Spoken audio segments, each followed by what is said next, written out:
जय हिंद। Welcome to Jobteria. आशा करते हैं कि आप लोग अच्छे होंगे, स्वस्थ होंगे। आपके अपने जॉबटेरिया परिवार में स्वागत करते हैं आप सभी का। झारखंड हाईकोर्ट ने पारा वर्सेस गैस पारा कट ऑफ मार्क्स को लेकर जो केस में सुनवाई हुई थी, उसकी जो है यहाँ पे जजमेंट को जो है जारी कर दिया है। और जैसे ही ये जजमेंट निकल के आई है, तब से जो है यहाँ पे एक जो है द्वेष सा जो है माहौल बन गया है और अभ्यर्थियों के मन में कई प्रकार के प्रश्न चिन्ह आ रहे हैं, डाउट आ रहे हैं, असमंजस मन में पैदा हो रही है कि आखिरकार पेपर वन में क्वालिफाइंग मार्क्स कितना होगा, यानी हम कितना मार्क्स पेपर वन में स्कोर करेंगे कि हम क्वालिफाई करेंगे।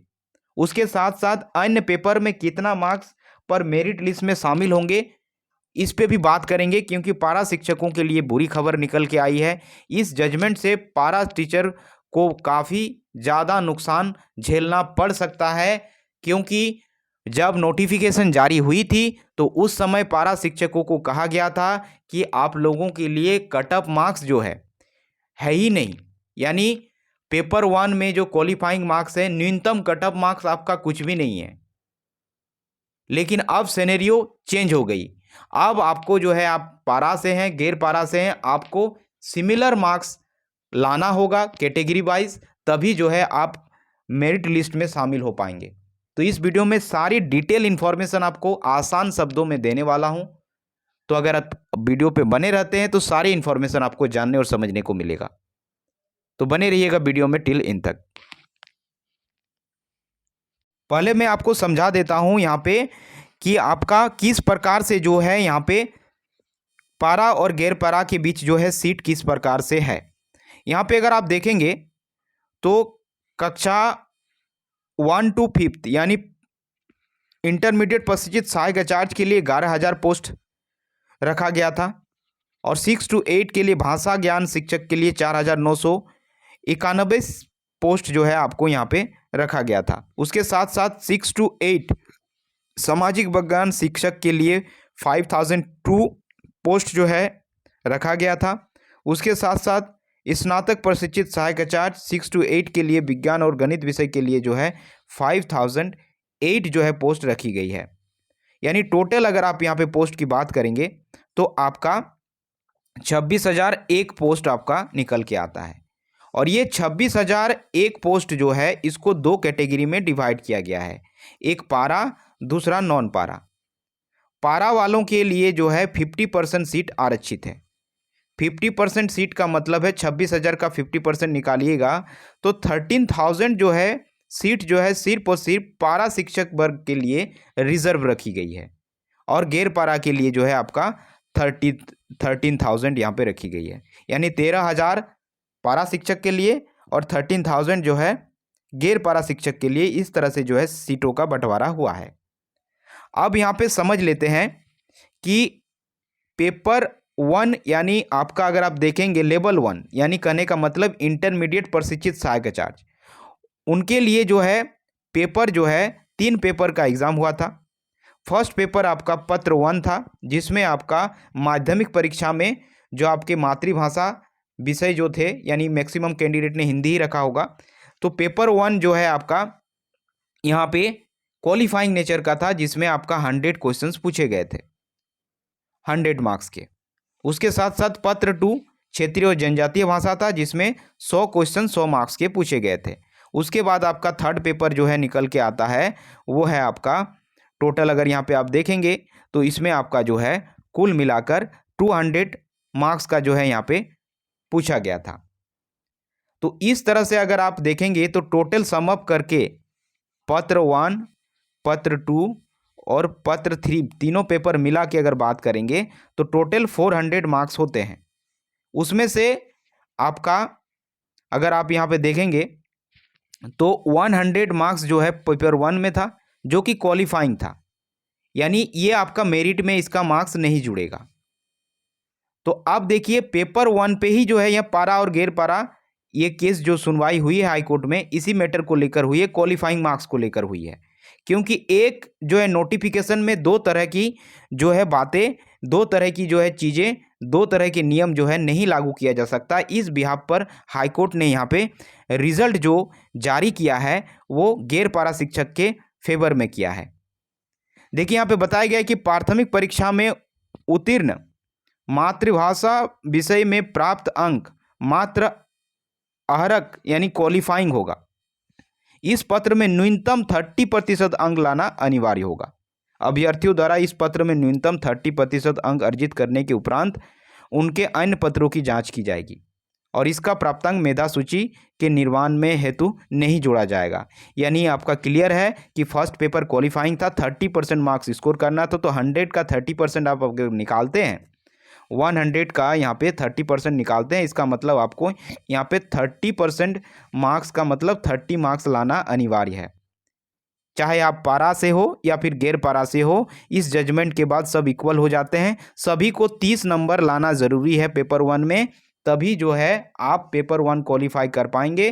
तभी आपका पेपर अन्य पेपर जो है पत्र 1, 2, 3 ये दोनों आपका चेक किया जाएगा और ये पत्र 2 और 3 से जो है आपका यहाँ मेरिट लिस्ट तैयार किया जाएगा। इंटरमीडिएट प्रशिक्षित सहायक आचार्य की बात कर रहे हैं। वही सिमिलर चीज़ 6 to 8 वाले स्नातक प्रशिक्षित सहायक आचार्य के लिए भी निकल के आती है। उन्हें भी पेपर 1 में 30 नंबर लाना ही होगा और बाकी जो पेपर बच जाते हैं पेपर 2, पेपर 3 और पेपर 4, इन सब में जो है आपको क्वालिफाइंग मार्क्स इसका भी रखा गया है, जैसे पेपर 4 का रखा गया है, तो इस पर भी ध्यान देने वाली बात है। तो ये तीनों पेपर मिला के आपका जो है मेरिट लिस्ट तैयार की जाएगी। अब यहाँ पे अगर आप देखेंगे तो इस प्रकार से जो है दोनों इंटरमीडिएट प्रशिक्षित सहायक आचार्य यानी 1 to 5 और 6 to 8 दोनों टीचर के लिए जो है ये मिनिमम जो है आपका क्वालिफाइंग मार्क्स है मेधा सूची बनने का। जी हाँ दोस्तों, मैं बात कर रहा हूँ मेधा सूची यानी मेरिट लिस्ट की। तो मेरिट लिस्ट के लिए आपको इतना स्कोर करना होगा पेपर 1 छोड़ के बाकी पेपरों में मिला के। कितना? 40% जो है अनारक्षित और EWS कैंडिडेट के लिए रखी गई है। अनुसूचित जाति अनुसूचित जनजाति के लिए 32%, अत्यंत पिछड़ा वर्ग यानी BC 1 के लिए 34% और BC 2 के लिए 36.5%। इसी तरह आदिम जनजाति के लिए 30% जो है यहाँ पे स्कोर करना ज़रूरी होगा मेधा सूची में अगर आप शामिल होना चाहते हैं तो। अब अगर इंटरमीडिएट प्रशिक्षित सहायक आचार्य की बात करें तो कितना नंबर लाने पर ये जो है इनके जो है मेधा सूची में नाम आएंगे यानी शामिल होंगे।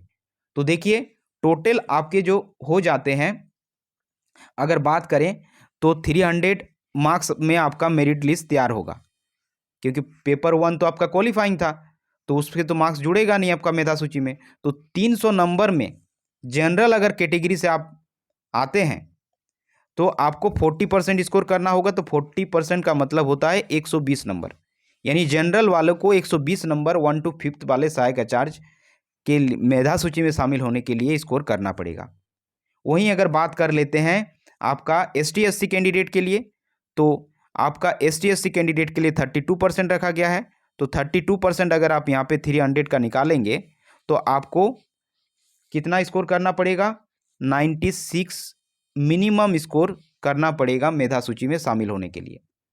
वहीं BC 1 वाले कैंडिडेट की अगर बात करें तो BC 1 वाले कैंडिडेट को जो है स्कोर करना पड़ेगा 102 और BC 2 वाले कैंडिडेट को यहाँ पे स्कोर करना पड़ेगा 110 आउट ऑफ 300।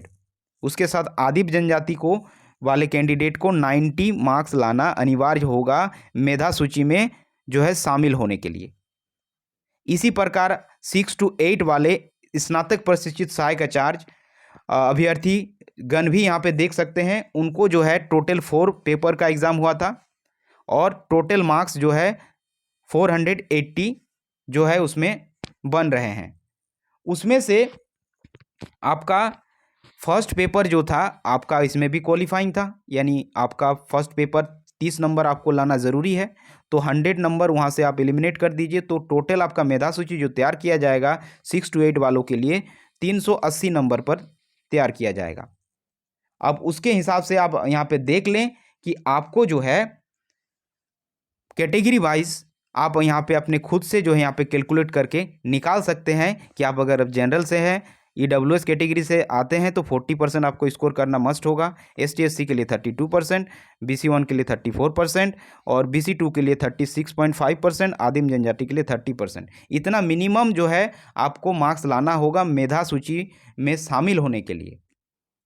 तो ये बात आपको क्लियर हो गई। अब अगर यहाँ पे बाकी चीज़ों को अगर आप यहाँ पे देखेंगे तो पेपर 4 जो 6 to 8 वाले कैंडिडेट दिए हैं उसमें आपको क्लियरली नोटिफिकेशन में बताया गया है कि आपको 33% जो है ईच सब्जेक्ट में पास करना अनिवार्य होगा। यानी अगर आप PCM सेलेक्ट किए थे तो फिजिक्स में भी 33% स्कोर करना होगा, केमिस्ट्री में भी 33% स्कोर करना होगा, मैथ्स में भी 33% स्कोर करना होगा। ये मिनिमम जो है आपका कट ऑफ मार्क्स है पेपर 4 का। ये अगर नहीं आता है, मान लेते हैं किसी में 32 आ जाता है, तो आप यहाँ पे मेरिट लिस्ट में आपका शामिल नहीं हो पाएंगे, आप जो है बाहर हो जाएंगे भर्ती से। तो इस प्रकार का सिनेरियो यहाँ पे देखने को मिल रहा है दोस्तों। Thanks for watching.